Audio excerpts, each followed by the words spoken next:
আসসালামু আলাইকুম ওয়া রাহমাতুল্লাহি ওয়া বারাকাতুহু। ওয়া আলাইকুম আসসালাম ওয়া রাহমাতুল্লাহি ওয়া বারাকাতুহু। আলহামদুলিল্লাহি কাফা ওয়া সালামুন আলা ইবাদিহিল্লাযীনা ইসতাফা আম্মা বা'দ।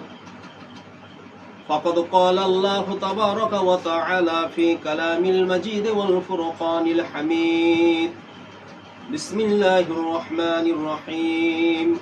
ইন্নাল্লাহা ওয়া মালাইকাতাহু ইউসাল্লুনা আলান নবী يا أيها الذين آمنوا صلوا عليه وسلموا تسليما اللهم صل على سيدنا مولانا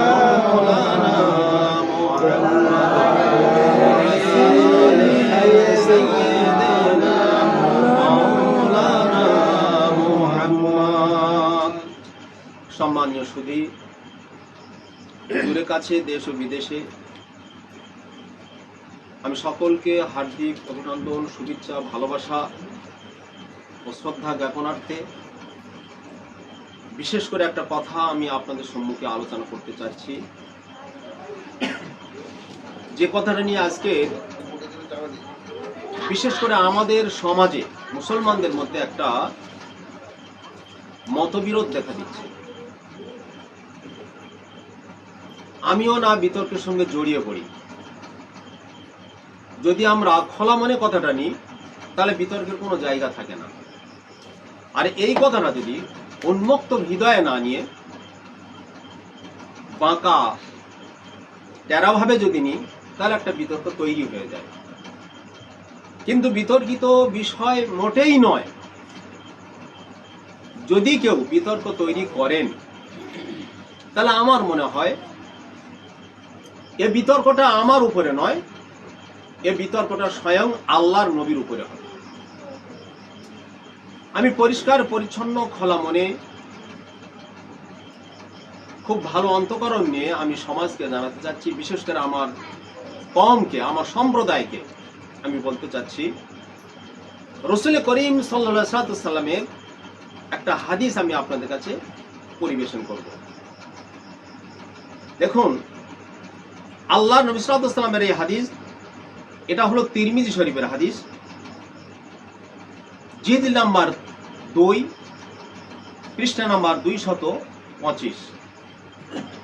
তাহলে তিরমিজি শরীফের হাদিস, দ্বিতীয় খণ্ড, 225 নম্বর হাদিস। যিনি হাদিস বর্ণনা করেছেন তিনি আর অন্য কেউ নন, তিনি হলেন হযরত জাবের রাদিয়াল্লাহু তাআলা আনহু, প্রসিদ্ধতম একজন সাহাবী বিশেষ, যার নাম অধিকাংশ আমরা সকলেই জানি এবং তিনি আমাদের সকলের পরিচিত একজন সাহাবী। যারা হাদিস পড়ান এবং হাদিস পড়েন, ওয়াজ মাহফিল জলসা করেন এবং শোনেন, সকলেই এই সাহাবী সংক্রান্ত বিষয়ে আমরা জানি। আমি এই সাহাবীর একটা হাদিস আপনাদের সম্মুখে পরিবেশন করছি। আন জাবির রাদিয়াল্লাহু তাআলা আনহু আনিন নবী সাল্লাল্লাহু আলাইহি ওয়াসাল্লাম ক্বালা লা ইয়াদখুলুন্নাল জান্নাতা মান বায়াআ তাহতা শাজারাতি ইল্লা সাহিবুল জামালিল আহমার। ছোট্ট একটা হাদিস আমি আপনাদের কাছে পরিবেশন করলাম। আমি আল্লাহর নবীর আদর্শ, আল্লাহর নবী সাল্লাল্লাহু আলাইহি ওয়াসাল্লামের দূরদর্শিতা এবং আল্লাহর নবী যে ফিকির, যে চিন্তা ভাবনা, যে কর্মের উপরে আল্লাহ তাকে পাঠিয়েছিলেন, তিনি বল প্রয়োগ করেননি। বল প্রয়োগ না করে সাবলীলভাবে উম্মতকে বোঝাতে চেয়েছেন। দেখুন, আমি সেই কথাটা আপনাদের কাছে এখনই বলবো। রাসূল করিম সাল্লাল্লাহু আলাইহি ওয়াসাল্লাম যেদিন হুদায়বিয়ার সন্ধির সময় গাছের তলাতে বসে বায়াত করছিলেন, বেশ অনেক ভক্তের দলেরা সেখানে ছিলেন, সাহাবীরা ছিলেন। সাহাবীদের সম্মুখে তিনি একটা কথা বলেছেন। আর সেই কথাটা আমরা দেখতে পাচ্ছি সাহাবী হযরতে জাবের রাদিয়াল্লাহু তাআলা আনহুর কাছ থেকে আমরা পেয়েছি। আল্লাহ নবী বলছেন যে ক্বালা লা ইয়াদখুলান্নাল জান্নাতা, পশ্চিমকালে কখনোই ওই ব্যক্তি জান্নাতে প্রবেশ করবে না। কে বলছেন কথাটা? আল্লাহ নবী বলছেন যে জান্নাতে যাবে না। এটা আমার কথা নয়। কেউ যদি ব্যক্তি বিশেষে আমাকে আক্রমণ করেন, আমি বলবো এই আক্রমণ করা তার মারাত্মক ভুল হবে, কারণ এই আক্রমণাত্মক দৃষ্টিভঙ্গি নিয়ে আমি কথা বলিনি। আর আমার আক্রমণ করা মানে এটা নবীর হাদিসের উপরে আক্রমণ করা হলো, স্বয়ং নবীর কথার উপরে আপনি ইলজাম চাপালেন। দেখুন নবী বলছেন লা ইয়াদখুলান্নাল জান্নাতা, ওই ব্যক্তি জীবনে কশ্চিনকালে কখনোই সে জান্নাতে প্রবেশ করবে না। কে? মান বায়া তাহাতা শাজারাতে ইল্লা সাহিবুল জামালিল আহমার। বলছে দেখো আল্লাহ নবীর কত দূরদর্শী চিন্তা ভাবনা, এবং সেই দূরদর্শিতার পরিচয় আমরা পেতে চলেছি। রাসূল আকরাম সাল্লাল্লাহু আলাইহি ওয়াসাল্লাম বলছেন ওই যে লাল উটের মালিক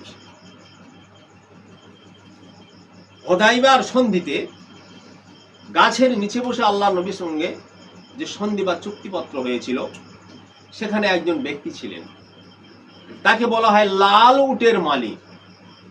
তার মানে উটটা ছিল লাল, আর এই লাল উটের উপরে যিনি আরোহণ করেছেন, যিনি ওই উটের মালিক, তাকে লক্ষ্য রেখে আল্লাহ রাসূল সাল্লাল্লাহু আলাইহি ওয়াসাল্লাম বলছেন যে ওই লাল উটের মালিক ছাড়া যে সকল মুমিন সাহাবারা হুদাইবিয়ায় গাছের নিচে মুরিদ হয়েছেন, পরিষ্কার কথা মুরিদ হয়েছেন, তারা অবশ্যই জান্নাতে যাবেন। বলুন সুবহানাল্লাহ। তাহলে একজন ব্যক্তি বাদ থাকলো, কে? হুইজ হি?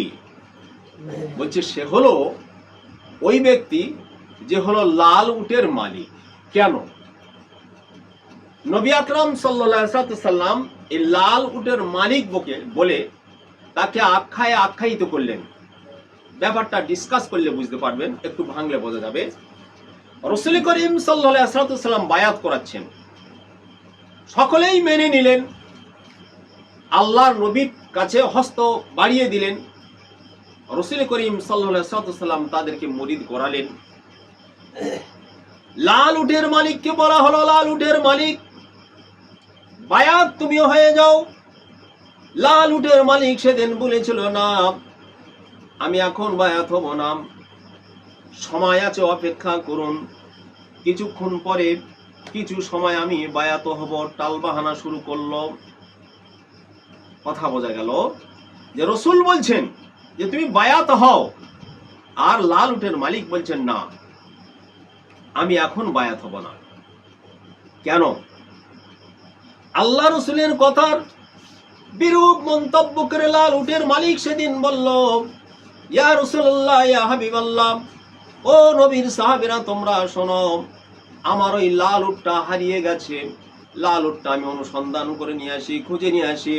আমার লাল উটটাকে যখন আমি পেয়ে যাব, আমি সঙ্গে সঙ্গে এসে বায়াত হয়ে যাব। রাসূল আমার বললেন, সাহাবীরা তোমরা নীরবতার ভূমিকা পালন করো, সাবধান, লাল উটের মালিককে তোমরা কিছু বলবে না। আল্লাহ রাসূলের সাহাবীরা সেদিন নীরবতার ভূমিকা পালন করলেন, চুপচাপ থাকলেন।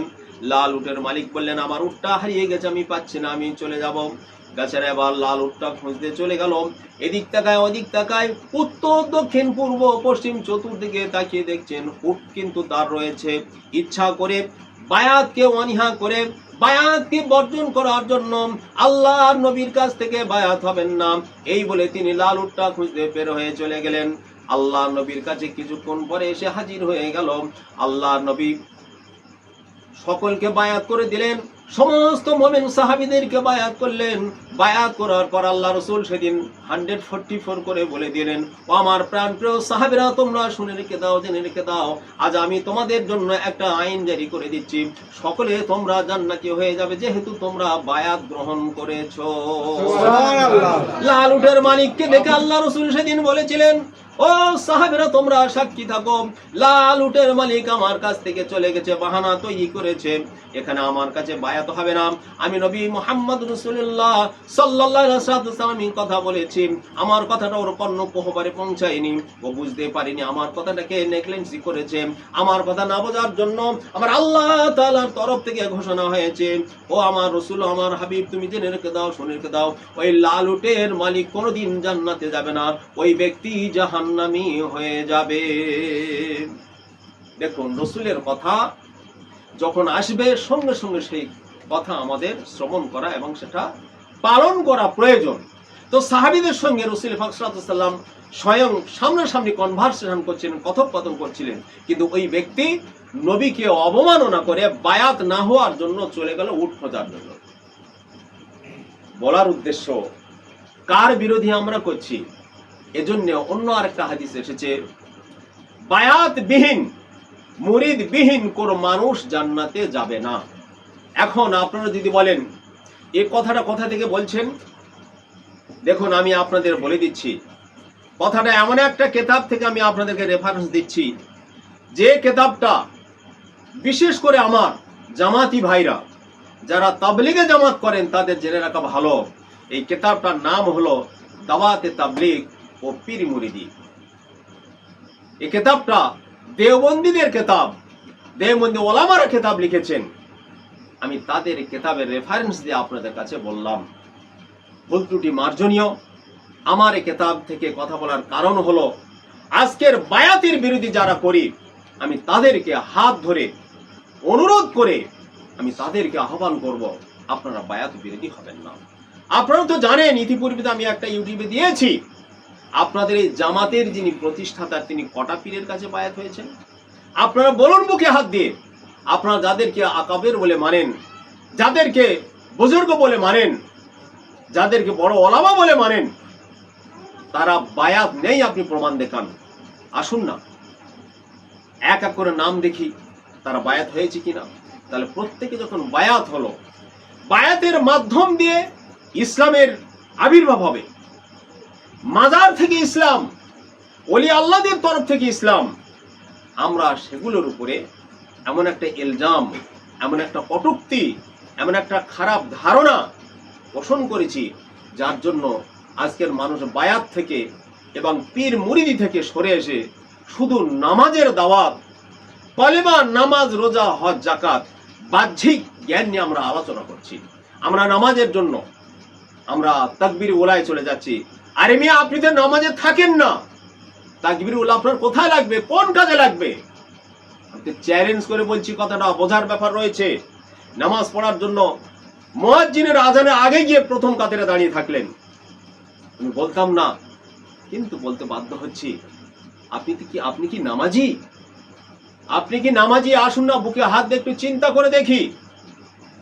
ইমাম যখন নামাজ শুরু করলো, আমি সঙ্গে সঙ্গে দেয়ার তাকবীরা তাহরিমার সঙ্গে সঙ্গে আমি আল্লাহু আকবার বললাম, আমিও তাহরিমা বাঁধলাম, আমিও হাত বাঁধলাম।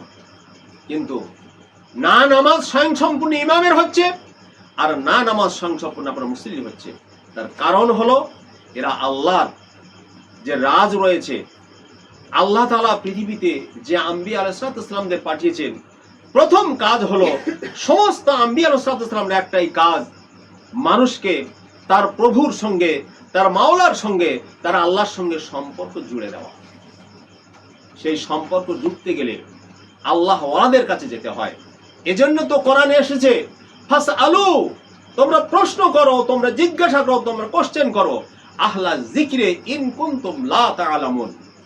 যারা আহলে জিকির, যারা আল্লাহকে স্মরণ করেন, যাদের অন্তর, যাদের কলব সদা সর্বদা আল্লাহ জিকিরে সিক্ত থাকে, লিপ্ত থাকে, আল্লাহর জিকিরে যারা স্মরণে থাকেন, তাদেরকে জিজ্ঞাসা করো। তুমি বললে হবে না আমি মাওলানা, আমি মুফতি, আমি হাজি, আমি মসজিদের ইমাম, আমি মুয়াজ্জিন, আমি আল্লাহকে সরাসরি পেয়ে যাব। নাথিং, নেভার, কোশ্চেন কালে হয় না। তাহলে আমি আপনাদেরকে বলবো, হযরত হুসাইন রাদিয়াল্লাহু তাআলা আনহুর জীবন ব্যবস্থা, হযরত হুসাইন রাদিয়াল্লাহু তাআলা আনহুর যে ইসলাম, সেই ইসলাম আমার আপনার ভিতরে থাকা প্রয়োজন। আর হযরত হুসাইন রাদিয়াল্লাহু তাআলা ইসলামকে ছেড়ে দিয়ে যদি ইয়াজিদি ইসলামের উপর যাই, তাহলে বায়াতের কোনো প্রয়োজন নেই। আব্দুল ওয়াহাব নাজদির ইসলামের দিকে যদি যাই, তাহলে কিন্তু বায়াতের কোনো প্রয়োজন নেই। বিনা বায়াতে আব্দুল ওয়াহাব নাজদির চিন্তা ভাবনা, তার যে মানসিকতা, সেদিকে বের হয়ে যাবেন, কোনো অসুবিধা নেই। আমি হাত ধরে অনুরোধ রেখে আমি সকলকে বলবো, আপনার জনসাধারণকে আমি বলতে বাধ্য হব যে আসুন, নামাজ পড়ুন, রোজা করুন, হজ করুন, সব কিছু করুন, কিন্তু বায়াতকে বাদ দিয়ে নয়। বায়াতবিহীন মানুষের কত ক্ষতি আমি এই হাদিস দিয়ে প্রমাণ আপনাদেরকে দিলাম। আমি আশা রাখবো দিন দরদি ধর্মপ্রাণ মুসলমান ভাই বোনেরা সকলে আমার কথাগুলো একটু বোঝার চেষ্টা করবেন। আল্লাহ আমাদের সকলকে এই কথার উপরে জমে থাকার মতো শক্তি বা তৌফিক এনায়েত দান করুন।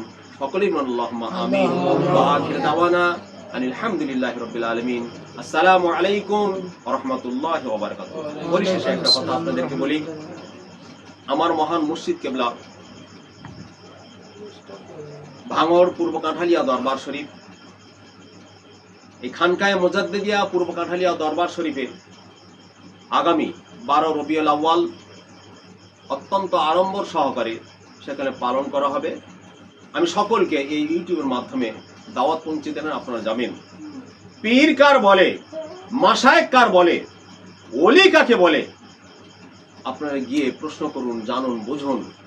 আপনারা অনেকেই অনেক রকম কথা বলেন, কাকে হযরত বলে, কাকে বুজুর্গ বলে, বাস্তব তিনি পীর কিনা, মাশায়েখ কিনা, বায়াত হয়ে দেখুন। তবে আমি শুধু বলবো না যে আমার মুর্শিদের কাছে বায়াত হন। কাদেরিয়া, চিশতিয়া, নকশবন্দ, মুজাদ্দিদিয়া, এই 4টে তরিকা রয়েছে। যে কোনো তরিকার মধ্যে আপনি বায়াত হয়ে আপনার মৃত কলবকে আপনি জাগ্রত করুন, আপনি জীবিত করুন। আল্লাহ আমাদের সকলকে এই পথ মতের উপরে টিকে থাকার শক্তিগত তৌফিক দান করুন।